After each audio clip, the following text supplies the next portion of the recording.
Então, pessoal, mais um videozinho da série Voo de Morcego número 3, não é? A gente ali no Voo de Morcego número 1 e número 2, a gente fez ali discussão sobre pontos relevantes da legislação previdenciária, escolhendo de forma avulsa, enfim, não é? Sem uma sequência lógica de assunto. E, portanto, nesse vídeo a gente vai continuar na mesma pegada. Eu lembro muito bem que no vídeo de morcego número 2 a gente terminou aqui, eu dando meus contatos, não é? Mas ali no 20, no tópico relevante, na dica número 20. Então, portanto, a gente vai aqui na nossa dica número 21. Bem, nessa dica número 21 aqui, pessoal, diria que é o assunto mais fácil de ser ministrado no direito previdenciário. Trata da inscrição do dependente. Ítalo, e por que é o assunto mais fácil no direito previdenciário? Pessoal, porque na verdade não tem nada, ele se encerra numa única frase, ou seja, não há inscrição de dependente com finalidade meramente declaratória.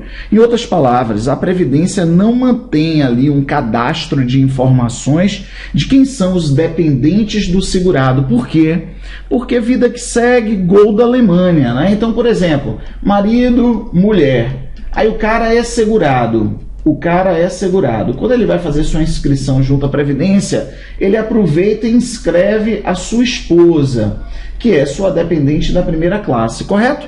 Mas passado alguns anos, o que acontece? Essa esposa morre, ou então se separam e não é estabelecida a prestação de alimento entre ambos. Então, portanto, ela perde, depois de alguns anos, ela perde a qualidade de dependente. Então, para que zorra a Previdência manteria essa informação nos seus registros? Não faz o menor sentido. Então, portanto, o assunto inscrição do dependente, a gente finaliza numa única frase, né, que não há inscrição de dependente com finalidade meramente declaratória. Uma outra forma de dizer é o dependente que acha que tem direito ao benefício, pensão por morte, auxílio reclusão, que vai se habilitar quando da ocorrência do fato gerador. Morre o segurado. Então, sua esposa vai e se habilita e comprova a condição de esposa. Ele não tinha esposa, mas tinha os pais que dependiam dele economicamente. Então, os pais vão, se habilitam na qualidade de dependente, comprovam que tinham dependência econômica e assinam um termo dizendo que desconhece que havia dependentes em classes anteriores. Ou seja, a inscrição do dependente ocorre no ato do requerimento. Então, portanto, a gente está falando justamente da pensão por morte, do auxílio reclusão.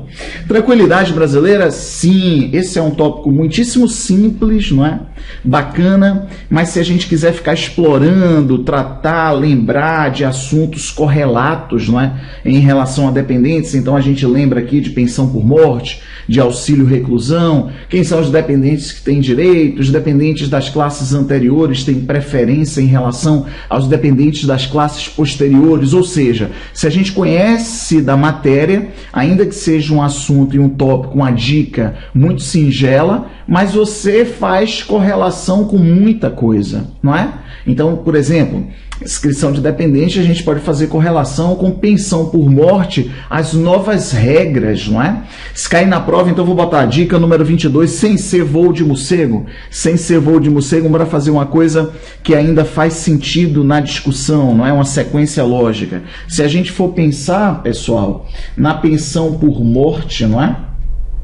As novas regras, requisitos estabelecidos por conta da Lei 13.135, né, de 2015, a gente tem interesse muitíssimo para a prova, né, quem está estudando direito previdenciário visando ao concurso. Então, portanto, pensão por morte diz respeito a justamente a inscrição do dependente, mas o assunto por si só é muitíssimo rico. Por exemplo, vai cair na sua prova perguntando se carência e auxílio reclusão, quer dizer, se a pensão por morte e o auxílio auxílio reclusão dependem de carência. Não, não depende de carência. Aí alguém vai dizer, mas peraí, já ouvi falar, lembro de ter lido no artigo 77 da Lei 82.13, de que tem aquelas 18 contribuições, não é? E afinal, do que se trata, não é? Essas 18 contribuições, não, alto lá, 18 contribuições e 2 anos de casamento ou união estável, são somente requisitos para determinar o prazo, são requisitos para determinar o quê? O tempo de duração dos benefícios, de duração da pensão por morte, como também do auxílio reclusão. Então são somente requisitos. Se o segurado que faleceu, ele tinha já 18 contribuições e havia 2 anos de casamento ou união estável com o cônjuge, viúvo, companheira, enfim, não é? Se havia esse requisito observado e 2 anos de casamento, então, portanto, vai determinar o tempo de duração da pensão por morte. E esse tempo vai levar em conta a idade do cônjuge, do viúvo, da viúva, do companheiro, da companheira, não é? Vai levar em conta a idade na data do óbito do segurado. Então, portanto, são requisitos e não carência. É um requisito específico para determinados tipos de dependentes, quais? Para o cônjuge, companheiro, companheira. Ok? Então, muitíssimo importante, você precisa fazer a leitura do artigo 77 da Lei 82.13/91. Ok? Vamos lá na dica número 23. Essa, com certeza, estou pensando aqui em uma dica, vai ser justamente voo de morcego. Voo de morcego, isso, vai ser voo. Eu cada vez faço um morcego mais miserável do que o outro, não é? Voo de morcego, porque me veio em mente agora, já que falamos sobre pensão por morte, de morte presumida. Me veio em mente morte presumida. Ora, em relação à morte presumida, a gente tem 2 situações na legislação. A morte presumida porque o cara no carnaval falou para a mulher que ia comprar um chiclete e nunca mais voltou. Então, na verdade, o cara ficou ausente, sumiu. Então, portanto, será declarada morte presumida, porque se procurou em todos os cantos da cidade, procurou se falar com os familiares, o cara sumiu, saiu para comprar chiclete e nunca mais voltou. Então, muito possivelmente, ele está morto. Para esse caso de morte presumida, é necessário aguardar 6 meses, ok? Mas o que eu quero lembrar para você aqui é uma dica importante em relação à morte presumida, é a morte presumida decorrente de catástrofe, de acidente, de desastre. O cara está num avião e o avião está sobrevoando a selva amazônica e cai, porque não chegou no destino. Não chegou no destino, sumiu do radar, não tem notícia. Meu irmão, passado alguns dias, aquele avião caiu, não é? Aquele avião caiu. Então, passado alguns dias, meu irmão, não tem como alguém sobreviver. Se encontrou restos do avião boiando no rio lá. Não tem como, então ninguém sobreviveu. Então, na verdade, neste caso, a morte presumida não precisa aguardar 6 meses. Então, já é concedido a pensão por morte para os dependentes habilitados desde a data do evento, desde que requerida até 90 dias após a data do evento. Ok? Então, portanto, vamos fazer aqui um esqueminha rápido. Morte presumida, catástrofe, olha só, decorrente de catástrofe, desastre, decorrente de acidente. Bem, nesse caso, para fazer o contraponto com a outra morte presumida, você vai encontrar isso no artigo 74, ok? Da Lei 82.13, depois faz referência ao artigo 104, se não me engano, da Lei 82.13, também no decreto 3048. Então, catástrofe, desastre, acidente, não precisa observar os 6 meses, ok? Não precisa observar os 6 meses. Beleza. E a pensão será concedida a partir de quando? A partir da data da catástrofe, do desastre, do acidente. A partir da data do evento. do evento. Bem, desde que, claro, requerida até 90 dias do evento. Ok? Tranquilidade brasileira vai cair na prova. Esse é um assunto que gera muitíssimas dúvidas, então, portanto, tá tranquilidade brasileira, correto? Voo de morcego, vamos lá na nossa dica número 24, vamos nessa? Bem, o que eu quero dizer aqui para vocês é que uma determinada segurada empregada, ela tem dois empregos concomitantes, ela trabalha na empresa A e ela trabalha na empresa B. E o que aconteceu com ela? Ela ficou barrigudinha. Barriga pontudinha, menino. Barriga redondinha, menina. Pois então, ela vai ter o bebê, vai ter o nascimento, fato gerador do salário maternidade. A pergunta é, ela terá quantos salários maternidade? Ah, Ítalo, tranquilo. Ela vai ter o salário maternidade decorrente do emprego A, da empresa A, e vai ter o salário maternidade da empresa B. O fato gerador aqui é o nascimento da criança. Pronto, porreta, massa. Então terá 2 salários maternidade, ok? Mas agora, eu vou fazer, não é voo de morcego, é uma sequência. Tá vendo ali aquela segurada? Ela tem, olha o tamanho da barriga da danada, ela tem 3 bebezinhos aqui dentro da barriga. E vai ter o nascimento dos trigêmeos, não é? Então a pergunta é, quantos salários maternidade ela terá direito? Bem, ela só trabalha na empresa A. Quantos salários maternidade ela terá direito? Ah, Ítalo, nasceu 3 bebês, então deverá ser 3 salários maternidade. Claro que não, ela só terá direito ao salário maternidade decorrente do seu único emprego. Ok? Então, não é por conta do nascimento de mais de uma criança que vai gerar como consequência mais de um salário maternidade. O que vai gerar como consequência mais de um salário maternidade é ter atividades concomitantes no mês.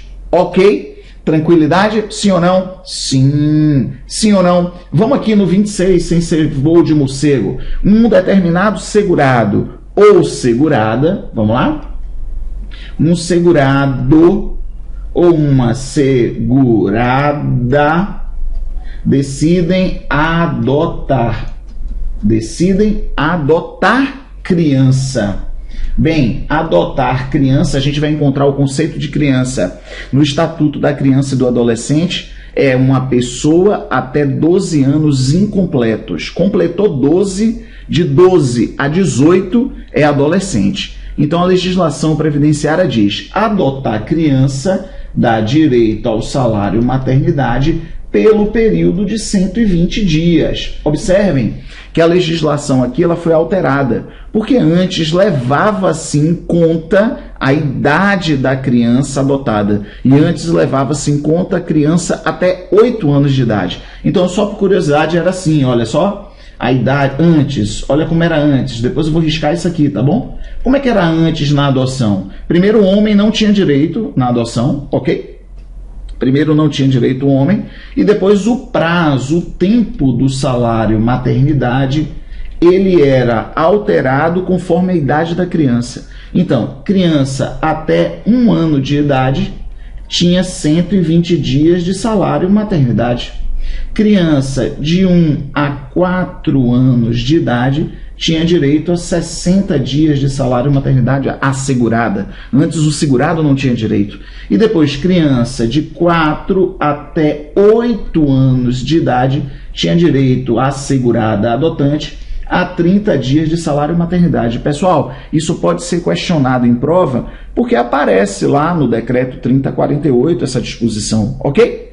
Então, portanto, isso já não mais existe por conta da lei modificada, a Lei 8213. Na hierarquia das normas, o decreto tem que observar a lei porque é uma norma superior. Então, portanto, adotou criança que é até 12 anos incompletos, tem direito a 120 dias, independentemente da idade da criança. Então, agora independe da idade da idade da criança. Simples assim. Então, portanto, isso aqui, ó, não é mais verdadeiro. Não é mais. Mas aí vai cair na prova. Antes, veja que fazia sentido, mas caindo na prova agora não vai fazer o menor sentido. Então você tem que estar atento em relação a essas pegadinhas. O que é que vai cair na prova? Se liga aqui. Vai dizer assim, fulana de tal, ou até querendo até te atrapalhar, vai dizer fulano também, porque agora tem direito, tanto o homem quanto a mulher, a salário e maternidade. É isso que está funcionando agora, não é? É essa parte aqui que está funcionando. Beleza, então é verdadeiro que tanto homem quanto mulher, desde que é segurado, desde que é observado carência, vai ter direito a salário e maternidade. Beleza. Pelo período de 120 dias, independentemente da idade da criança. Pronto, beleza. Ítalo, já entendi. Mas o que vai cair na prova? Vai cair na prova dizendo assim, determinada segurada decide adotar duas crianças, uma com 7 anos de idade, uma com 7 e outra com 1 ano de idade, ok? Com 1 ano de idade. Aí, resultado, vai perguntar assim, se adotou ao mesmo tempo, essa segurada terá direito ao salário maternidade por um determinado período, levando-se em conta a idade da criança mais nova. Observe que não faz o menor sentido hoje. Hoje é adota criança, independentemente da idade, 120 dias. Se adotar 10 crianças, não tem problema. Um salário maternidade, 120 dias. Não tem que se levar em conta a idade da criança mais nova, porque não tem mais essa estratificação. Então não faz sentido uma prova cobrar isso hoje. Se ela cobrar, está errada a assertiva. Não se leva em conta a idade da criança, desde que seja criança. E definição de criança é justamente lá no Estatuto da Criança e do Adolescente, ou até mesmo na IN 77, que é a IN que rege ali as situações perante a Previdência. Tranquilidade, sim ou não? Sim, tranquilidade. Então vamos lá, no nosso voo de morcego, dica número 27. Vamos lá? Olha só que dica importante, pessoal. Essa é uma dica que eu reputo muitíssimo relevante. Você está lendo a Lei 82.13 e se depara com o artigo 80. E o artigo 80 ele é muito claro. Ele diz assim, aplicar-se-á ao auxílio reclusão as mesmas condições, situações, as mesmas condições, não é? Da pensão por morte. Beleza. Verdadeiro. Aplicar-se-á ao auxílio reclusão as mesmas condições da pensão por morte. As mesmas situações, requisitos, forma de cálculo, ou seja, tudo é igual. Tudo é igual. Mas a gente pode já pensar em algumas diferenças, não é? Em algumas diferenças por conta da especificidade do auxílio reclusão. Por exemplo, olha só, uma diferença que eu pensei aqui agora, nunca comentei isso em sala de aula, ok? Mas eu lembrei aqui agora, eu estava pensando, peraí, para eu não falar a mesma coisa, deixa eu tentar já lembrando, falando com vocês, eu estava tentando lembrar. Por exemplo, qual a renda mensal do benefício auxílio reclusão? Quem arrisca aí do outro lado da telinha? Quem arrisca? Eu estou me arrombando aqui no estúdio, não é? Mas está tranquilo, porque é um estúdio na minha casa. Só quando eu digo assim que eu tenho um estúdio em casa, o pessoal fica imaginando um estúdio. Rapaz, dois notebooks aqui, 2 notebooks e um pano verde aqui atrás. Pronto, é isso. É isso o estúdio. E um webcam, que pode ser a câmera aqui do próprio notebook. Acabou. Esse é o estúdio que eu tenho em casa, tá certo? Mas eu estou aqui no conforto da minha casa, você também está no conforto da sua casa. Me diga, qual é a renda mensal do auxílio reclusão? Aí, Ítalo, eu lembro, já fui seu aluno. Eu sou seu aluno, inclusive. Então, portanto, a renda mensal do auxílio reclusão é a renda mensal da aposentadoria por invalidez, como se fosse esse o benefício que estivesse sendo requerido e que corresponde a 100% do salário de benefício, ok? Aí, resultado, presta atenção, qual é a renda mensal da pensão por morte? Ora. Bem, o artigo 80 diz, aplicar-se-á ao auxílio reclusão as mesmas condições da pensão por morte. Então, claro que a pensão por morte, olha só, também terá como renda mensal o valor da renda mensal da aposentadoria por invalidez, como se fosse esse o benefício que estivesse sendo requerido.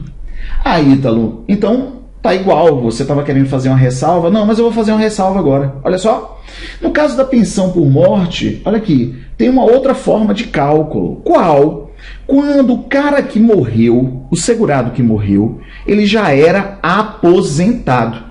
Porque aqui, o cara que morreu, ele não era aposentado. Ele não era aposentado, ok? Beleza?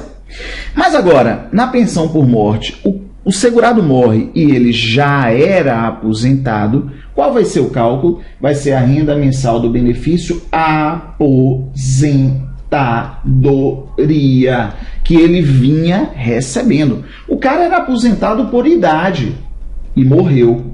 Qual vai ser a renda mensal da pensão por morte? A renda mensal da aposentadoria por idade que ele vinha recebendo. Bem, o cara morreu e era aposentado por tempo de contribuição. Qual vai ser a renda mensal da pensão por morte? A renda mensal da aposentadoria tempo por contribuição que ele vinha recebendo. E assim, um abraço. O cara era aposentado de forma especial. Tranquilidade? E vem cá, olha que diferença.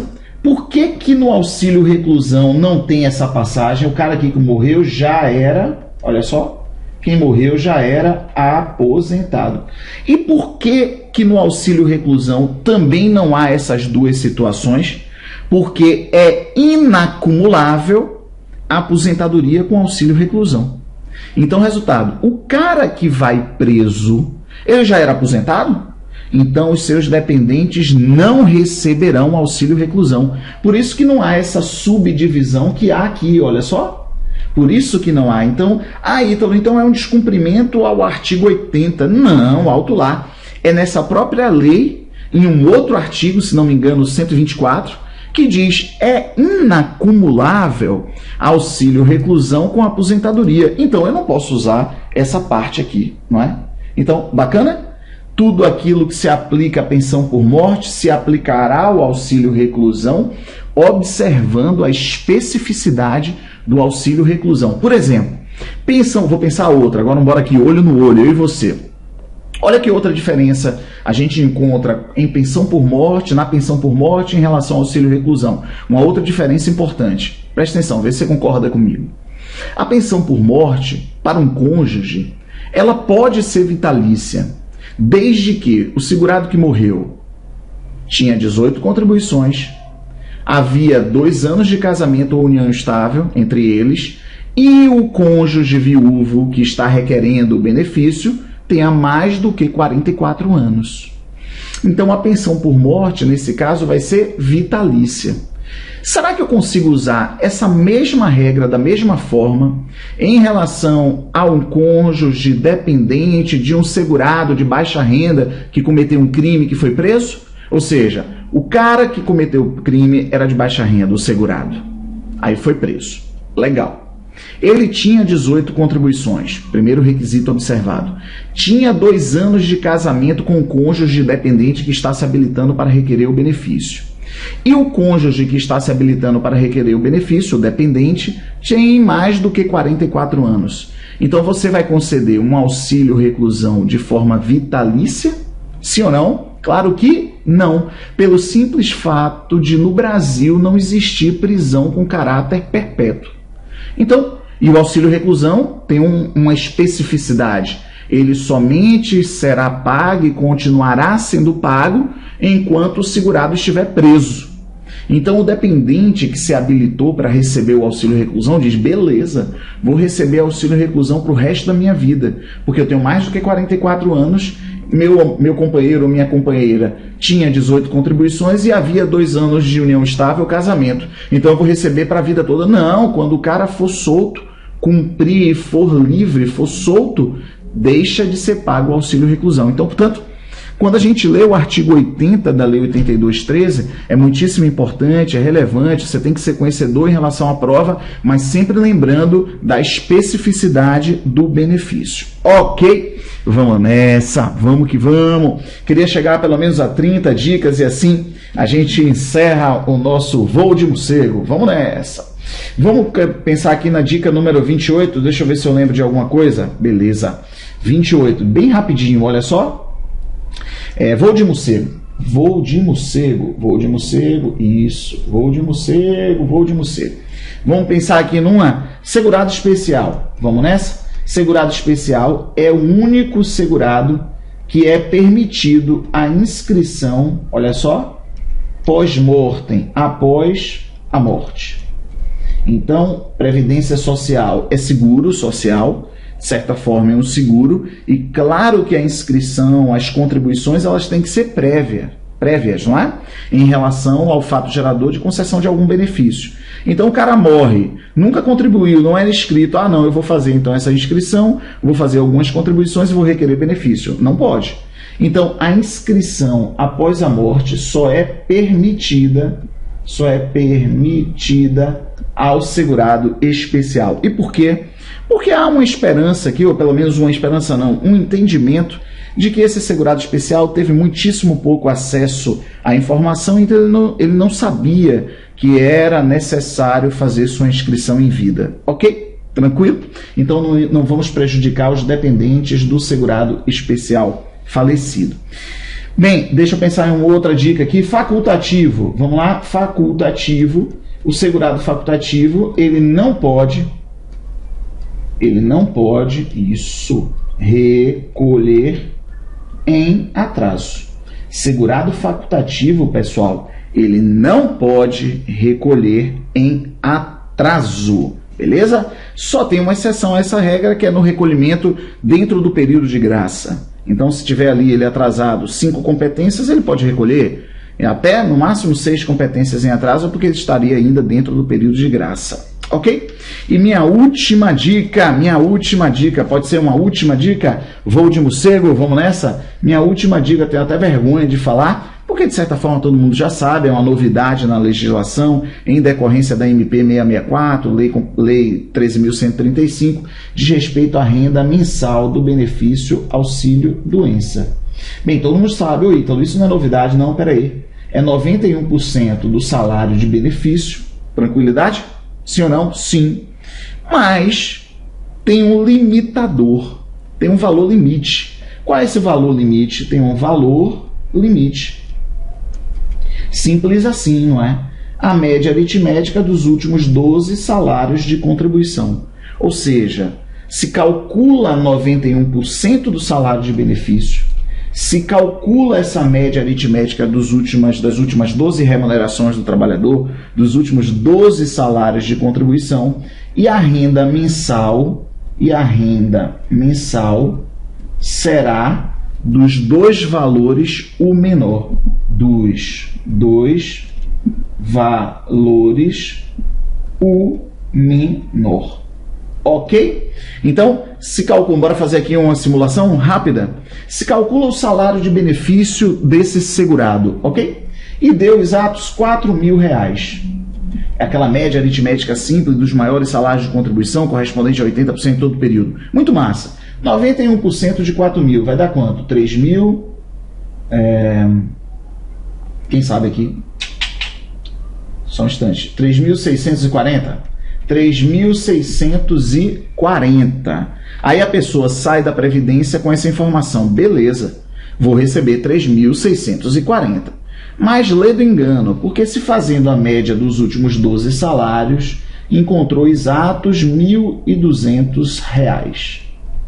Ou seja, se calculou a 91% do salário de benefício, encontrou 3.640. Fez a média, encontrou R$1.200.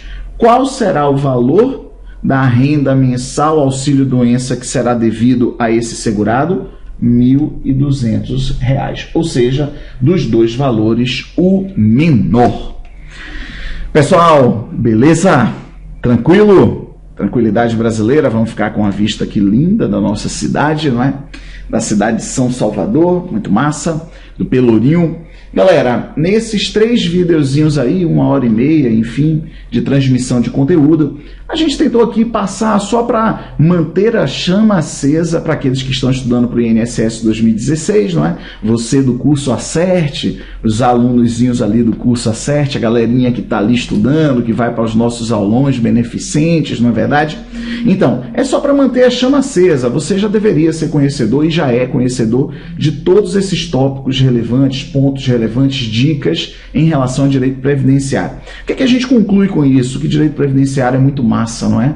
É uma matéria muitíssimo agradável de ser estudada, a gente internaliza os conceitos. Passado o concurso, você vai ser servidor do INSS, daqui a 10 anos você vai lembrar justamente dessas mesmas discussões aqui. Então ninguém vai esquecer os conceitos transmitidos e internalizados.